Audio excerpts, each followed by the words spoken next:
Halo guys, saya dengan Nur Syamsyam akan mempresentasikan salah satu materi akuntansi lanjutan 1. Materi yang saya bahas yaitu materi mengenai penjualan ansuran. Yang pertama yang harus kita ketahui adalah definisi penjualan ansuran. Apa sih itu penjualan ansuran?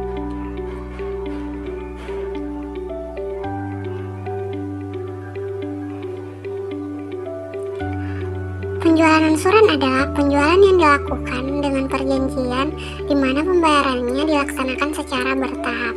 Untuk lebih jelasnya kita lihat contoh penjual dengan pembeli.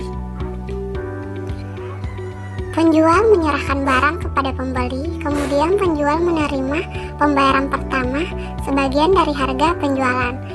Sisanya akan dibayar pada beberapa kali ansuran. Selanjutnya, beberapa bentuk perjanjian. Pertama, perjanjian penjualan bersyarat. Kedua, pada saat perjanjian ditandatangani dan pembayaran pertama dilakukan. Ketiga, hak milik atas barang-barang sementara diserahkan kepada suatu badan sampai pembayaran lunas. Terakhir, beli sewa atau lease purchase. Lalu bagaimana pengakuan laba kotornya? Metode pertama yaitu laba kotor diakui untuk periode di mana penjualan dilakukan, dan kedua, laba kotor dihubungkan dengan periode terjadinya realisasi. Untuk lebih jelasnya, kedua metode tersebut kita perjelas di slide selanjutnya. Pada metode pertama, maksudnya laba kotor yang diakui pada saat penyerahan barang dengan ditandai oleh timbulnya piutang atau tagihan kepada langganan. Terus pengakuan laba yang kedua. Pada pengakuan yang kedua ini, laba kotor yang terjadi akan diakui sesuai dengan jumlah uang kas dari penjumlahan ansuran yang telah direalisasikan. Faktor-faktor yang harus diperhatikan penjual. Yang pertama, besarnya pembayaran pertama harus cukup untuk menutup kemungkinan terjadinya penurunan harga. Jangka waktu pembayaran di antara ansuran yang satu dengan yang lain tidak terlalu lama. Terakhir, besarnya pembayaran ansuran periodik harus diperhitungkan.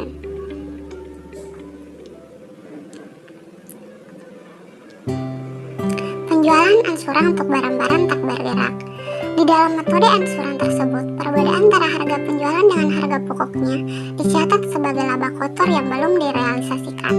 Pada akhir periode perhitungan, jumlah keuntungan yang telah direalisasikan yaitu sebesar persentase laba kotor yang dikalikan dengan jumlah ansuran yang telah diterima.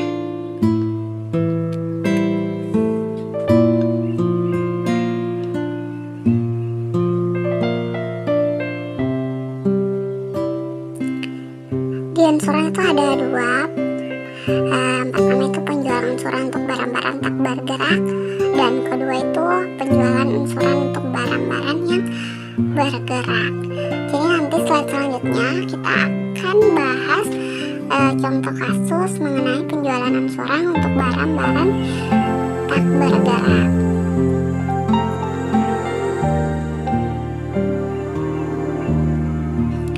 Jadi kita akan masuk contoh kasus. Ini contoh kasus. Jadi ini contoh kasusnya kita ambil dari perusahaan PT Sentana, di mana perusahaan yang bergerak dalam bidang jual beli harta tidak bergerak menjual sebuah rumah kepada Tuan Hartono dengan harga 2.500.000 dan harga pokok menurut pembukuan itu sebesar 1.500.000.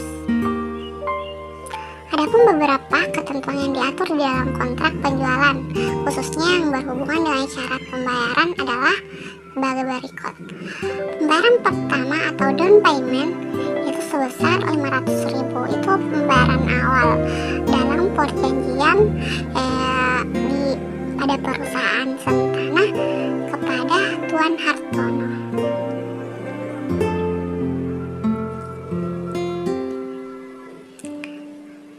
Harga jualnya kepada Tuan Hartono itu 2.500.000, sedangkan di pembukuan itu harganya 1.500.000. Dan ini lanjutan dari kasus tadi.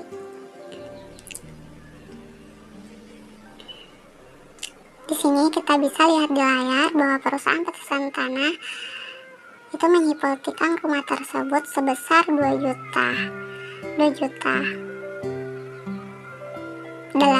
Dan pembayarannya itu dalam jangka waktu 5 tahun tiap 1/2 tahun. Dan dari 1/2 tahun itu dibayar 200.000 dan bunganya itu 12% setahun. Kita bisa perhatikan di layar lanjutan kasus yang tadi. Kemudian komisi dan biaya-biaya lainnya guna menyelesaikan hak hipotek sejumlah 50.000 dan telah dibayar tunai oleh PT Sentana sendiri. Terus angsuran pokok dan bunga hipotek untuk pertama kali baru akan dilakukan pada tahun 1981. Untuk slide selanjutnya akan dibahas mengenai jurnal-jurnal, karena di sini yang diperlukan adalah jurnal-jurnal untuk mencatat transaksi-transaksi pada tahun 1980 dan 1981 dalam buku-buku perusahaan Sentana.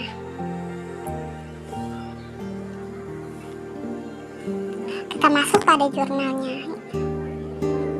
Ini jurnal dari 2 metode yang tadi kita bahas. Ini transaksinya yang terjadi pada tanggal 1 September 1980. Ini memakai 2 metode, yaitu metode laba diakui pada periode penjualan, kemudian laba diakui secara profesional dengan jumlah penerimaan ansuran.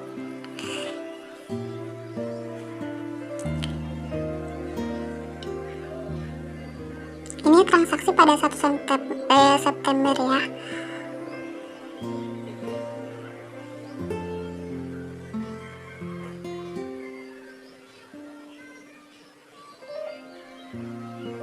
Kemudian ini transaksi pada 31 Desember.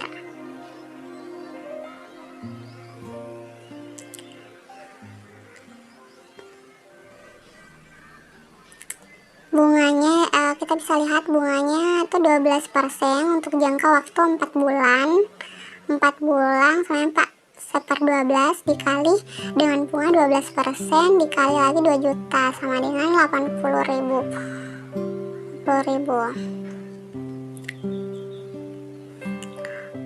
Kemudian selanjutnya ini pada tanggal 1 Januari 1981, transaksi pada tanggal 1 Maret juga pada tahun 1981, dan transaksi pada 1 September 1981.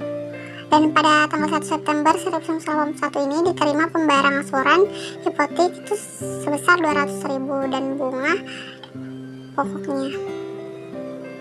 Kemudian ini masih lanjutan dari jurnal sebelumnya. Ini terakhir pada tanggal 31 Desember 1981.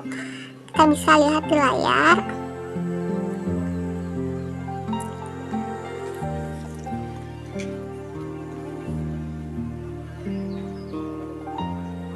Dan menurut kedua metode tadi itu, menurut metode yang angsuran, laba penjualan rumah sebesar 950.000 akan dianggap telah direalisasikan. Itu sebesar 150.000. 150.000 ini dari 200.000 dikurang 50.000 pada tahun 1980, dan 800.000 ini akan diakui dalam 5 tahun kemudian sesuai dengan jangka waktu penyesuaian transaksi masing-masing. Itu sebesar 160.000 setiap tahunnya. Itu menurut kedua metode yang terjadi pada PT Sentana tadi. Terus kita masuk di penjualan ansuran untuk barang-barang bergerak, di mana prosedur akuntansi untuk penjualan barang dagangan dengan perjanjian ansuran ini pada dasarnya sama dengan cara-cara yang berlaku bagi harta tetap. Untuk dapat memberikan gambaran tentang proses akuntansi dalam penjualan ansuran untuk barang-barang bergerak. Tuh. Baik, sekian dari saya. Semoga videonya bermanfaat. Salah dan kurangnya mohon dimaafkan, karena saya juga baru belajar. Oke, dadah. Selamat belajar. Assalamualaikum warahmatullahi wabarakatuh.